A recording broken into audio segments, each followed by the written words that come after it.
Remember, when you assembly will be any what the MD to so between a cast or they cover Bia. Sana maybe a man on my friend and no question in Aka. Now I also hear Santini. Also hear Santini. Napa community. No Santi his saying it here. Now so one pet. Now the other qua. What the quo we are called to look behind him and I'll be dinner. Mini anoma Santi for. Mesramo and come on, many mubedi. Mumani nya mwasem hia na mumfa mwasene ensie ma ochina.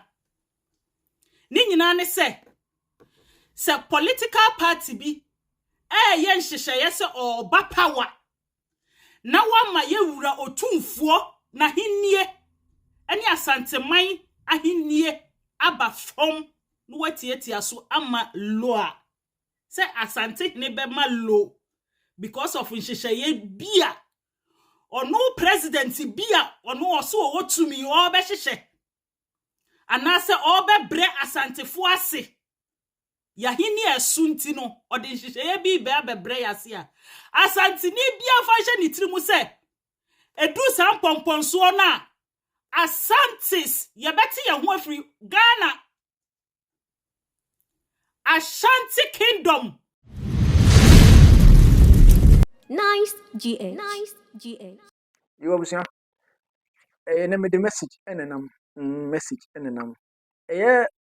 nana samudia sampan sem na wokot no munyi wasum na muntie nkaibo so na munhye ne so an yi wasum nkaibo ewo mo yes na mu amose mu ma yewura metwam enko nkranza ne ade no so muntie nkaibo na munhye ne so an na mu a mo se mu de muntie ne bi ase no muntie nkaibo na munhye ne so afi so eye prempe the first international airport e Kumasi no so musu muntie nkaibo na anase Ghana man tie nkaibo nhye ne so e bia wo Kumasi wo ba bia pese otu kwan a musu tie nkaibo de hye ne so e sanse me na mekuta the details amede be we nti na me catch us subscribe obi ama news no but munchire mu dito ndi me na me de bebro wo mo de ne subscribe ne share se de be obi abetime ni bia hwe na me hye nsem na se dia na me hye ase afri eye millionaires odi nsem bia tuja oso wo message e de magana fo millionaires wo message e de magana fo an wo message anu emu hwam na anu wo se ye ntena ho no emma obi amfa asante ni munyefo wo ye mampanyi wo yo hwan na wo ba wo ayi wa adwen se wo be di oman ne so wo ma asante aye ketwa dia wa wo president wo be di kan ketwa ansana asante abe ketwa o message mu wo hye na no wo se wo be president wo ayi wa adwen se wo de asante ni na de be fom na wonya power ni wi abetena asante ni je so de a wo be ye ketwa ama asante e de ne hene tie no Mini anoma asantefo mesramo enkomo a meni mu bedi muma ne nya mwasem hia na mumfa mwasene ensie ma ochina ni nyina ne se political party bi yen hyehyeye se oba power na wama yewura otumfuo na hinnie eni asanteman ahinnie aba fom no watietia so ama loa se asante ne be ma low because of hyehyeye bia ono president bia ono oso wotumi obe hyehye anase obe bre asantefo ase yahini esunti no ode hyehyeye bi be bre yase a asante ni bia fa hye ni tirimu se edu sampomponso na Asantis yebeti ye ho afri Ghana Ashanti Kingdom yebeti ye ho afri oman Ghana na say United Kingdom 4 countries na kabom ye Great United Kingdom mentime ho asise ya ajimisem ne nkwase asem se ya politicians bi etirimu ne omo adwemu no omo ahyehye se omo de bebre yahini ase no enya asante ahinie ensi da enti wo ya Ghana ni na wo ya asanteni a siesie husie because ye ne omo beko ni boot for boot president ni bia ni wa obeba power a obeye na adwen se ode hyehyeye bi begu akwam na yewura asante hene na onya tumi bia enye bibia no memesi asantefo nye ready say e beti ye ho afri oman Ghana mu na yewura otumfo wadi enso ya ye bi pen tetefo ne ye ansa ne ye be chichire Ghana enne se ya boa ma omo aye Ghana na so omo de omo ahinie omo de omo saa omo politicians omo de omo saa omo politics no bebre ahinie a chichire the whole Ghana no asia ye be free mu asante man be free Ghana enti me catch minianom se wo boaboa wo si a ebeboa se de eniema emfa nipa mpofri mu ye de ntoma bebo ye yam ni ababoso na yakoa yi ye ho Afrigana mu na yama ye wro tumfo wadi yenso odi yenso kura dedawo enti se Ghana ni president ni bi a onu ni sa ni fie enan ni fie nwotwe na ode ba power no so na adwiri ni tiri mu no o hihye se obema ye wura hinia betofom dia ye be kire ne we asante man ye tumi dru na ye be hese obedi ni president no ama na fia asante man free sa Ghana ni mu a ye be hese president no obedi ni president no ama na fia ye be he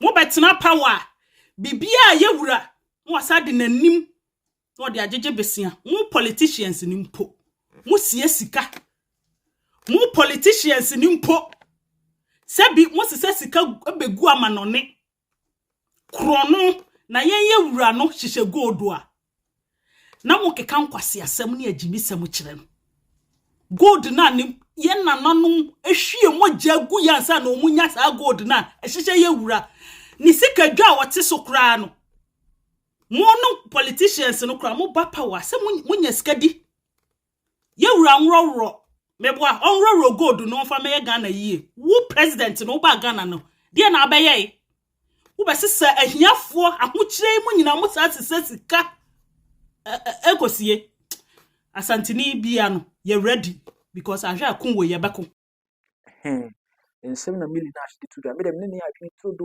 100% na wo e woni ne ya adwene woni ne ya adwene yo na me to ansem ne so a eye na nsia ne nya ne tie se eye Prempeh International Airport a ewo Asanteme Kumasi ebeto dwa asem de beto dwa se from 3rd eye December eko from 3rd eye flight be free Kumasi akọ London na me wo mu chire mu dito am person me de bro say de be ya pia no why wadwe so person fly from London to Kumasi na person hu de eko ne ade ma me fa mu chire mu no nye de no esan say Kwame Sefa kan ene Ghana Airport penifoni di nkomo na oboye nchiremu yes oboye nchiremu pa dito on how time ni ade gina to the yentie Kwame Sefa kan general yentie number na enkomo aminu di eyeto ona ye managing director Ghana Airport Company Limited ye nyanente say Ethiopian Airlines ebe ye direct flight from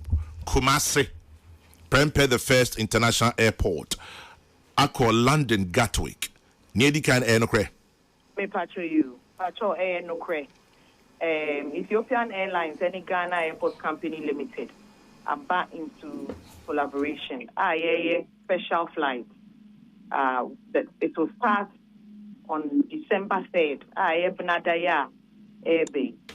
It would originate from Gatwick Airport, London Gatwick Airport, and it will be a direct flight in Jinawa Bibia. Oh, cry na me ba baby sano. Enti anopena me ne dan kwaku ye bo edi ho nkomo. And I make us a media me sure son say sa big international airlines e bi o ho beka kusini chrome ansa. Enti a direct flight. Me pacho sa special flight me no ya ye. A direct flight. From Kumasi? From Gatwick to Kumasi and from Kumasi back to Gatwick. Gatwick to Kumasi, that is Prempeh the First International. And from Prempeh the First International Kumasi back to Gatwick. Direct flight, engine baby. Engine baby, 2 a.m. Ahomachi 2. Me patron. Ababe to Prempeh the First Kumasi 9:05 a.m. Anopa. Na aircraft ni be jina for 2 hours. Okay. For refueling. Na afi assign it 11 a.m. Ebetu ewo Prempeh Kumasi na eko Gatwick. Ebekwa could do Gatwick 6 p.m. Enyumre. Na oka say a special flight. Into 2 flights pen amoyana. Me pacho Debbie. Yeah, 2 flights for now because you have a testing market no. And what they swash answer. Pacho ye so ashwe. Okay. But yeah, so for scheduled flights. And no, the best suja once all arrangements have been concluded. And that is coming on very soon. Wow. Now, scheduled flights, passengers will be able to purchase tickets from the Ethiopian Airlines website once the scheduled flights are announced. But for now, we have an Ethiopian Airlines accredited agent. Passengers, they to me, a fresh number, no matter tickets for these special flights on the 3rd of December and then on the 15th of December. Ain't you on the 3rd of December, your first flight? Me patron. And the 15th of December, your second flight. Me patron. Direct, Gatwick, Prempeh the first, Gatwick. Direct. I see. Now, into plane Nebano, how many passengers? Nipa hini bit me form. Me patron plane Nebano, a Boeing 737-800. Boeing 737-800. Yes. Okay. That's the aircraft. And it has 15 business class passengers. And it has a total capacity of 150 passengers. Out of which 15 are business class passengers. 150 passengers, no 15 your business class. 135 na kano a economy. Me patron. Right. Na ayadia muya mushishe ni wia ebedane regular Ethiopian Airlines edwuma mo be. That is the plan. Okay. Then we will establish a regular route from Gatwick. And no, it may not be direct. The regular scheduled flight may not be direct. Okay. It will come from Gatwick to Addis and to Accra. But the 2 special flights are direct. I see. Fantastic. Nsɛm no ɛna wakɔ akɔtia ba nti ebia na ofiri ɛyɛ London na ɔbɛhu time no a ɛbɛkɔ ɛne bibia na yɛbɔ mpaeɛ sɛ ɛmra ne mistake sɛ saa na ɔmayɛ ɔmo adwene sɛ ɔmpɛ sɛ ɔmo yɛ no nti ebia Christmas season yi deɛ saa na ɛbɛyɛ from ɛyɛ Kumasi to London saa pɛpɛɛpɛ nti hu sɛdeɛ date ne nhyehyɛeɛ na wahu no the 3rd no yɛsɛ ɛbɛtu ebia 2 a.m. yes na aba bɛduru ɛyɛ 9 a.m. or so ɛwɔ Ghana. Sana and share it. No, 2 hours. I refueling. From there, no 11 a.m. As I said to go back to London. Sana and share it. Until one up, I said, without tickets near there, we should share it. Waiting the account. Now, baby, I'll bring your ticket. You wait to make a Ethiopian Airlines or website. I'll bring your tickets. Maybe at all. Now, what I do, man, I say, I could do holidays, so I'll be the holidays. So I made them a joke. Say, Bayan, come on, the holidays. No, Kumasi. I say, Baby, one of my chain Kumasi. Open say low cost of living. Any idea? What is the serenity, peace? Dia, we see Kumasi is the age. I'm telling you. I feel myself too for say more buchi na mo make school. Mesremo. They say more from money na local school as antimem. This and say Nkolano from teaching no de ma China, any Europe na no hye. O make UK for America, other way in technology. I say China no compete papa. Enya asem ketwa. Nti stem no Kumasi is the age. Me catch us but what dey fa money no mesua bi. Mesremo. Book na dos. Ma practicals na de enye adwuma. See, you see any above the compete. Africa, the Ghana, Asante, and any above the compete. Now, me to us, you read the message, Biaba. Message or the buy, Sampa, Samudia, and an incrofo. My mother says, you will see Muslim no court, I was say. Court in the over cool. Court in the Obi in wife. You will say, as a man, Obes will be some no court, the court, no courier, who be digging over him. Or no see now. Nobody can overturn his verdict. Into you, Remember, akonnwasɛm de wɔ biara ni hɔ adeɛ mde bɛto so obetumi aka so ɔde kɔ baabiara transa na mebie ma no mahwɛ ne nokora so nyinaa aka so ansa na sɛ biase bɛba bɛbɛbie na no wahwɛ nokora na de asesɛ bi de bi ɔde to ayɛ no ɔde ato ɛnɛ de abɛ ɛnkyewa ba de hyesɛ mu a mehwɛm turo do hu sɛ na tie nam de wade ama ɔso wɛ ba yɛ ɔde nokora no sɛ asɛm ba konnwasɛm mu sɛ adehyesɛ mu ɔto no bo ase to hu meka de nokora no ɔde ato na so biaba na yɛ wo so yɛ santini woso yɛ santini na apa akonnwa di na ɔsantehe sesei na teɛ na so wo mpɛ na de ɔde kɔ a wode kɔ wie a kɔɔto no bua hefa na wabɛdi hene no Pia, you akasa. You akasa wie no ano. Wɔsono akyi aboa bi ani. Ewura na akasa no wɔse. Sɛ wo hɔ na wo asanteman mu, wo ka asanteman ne ho dia.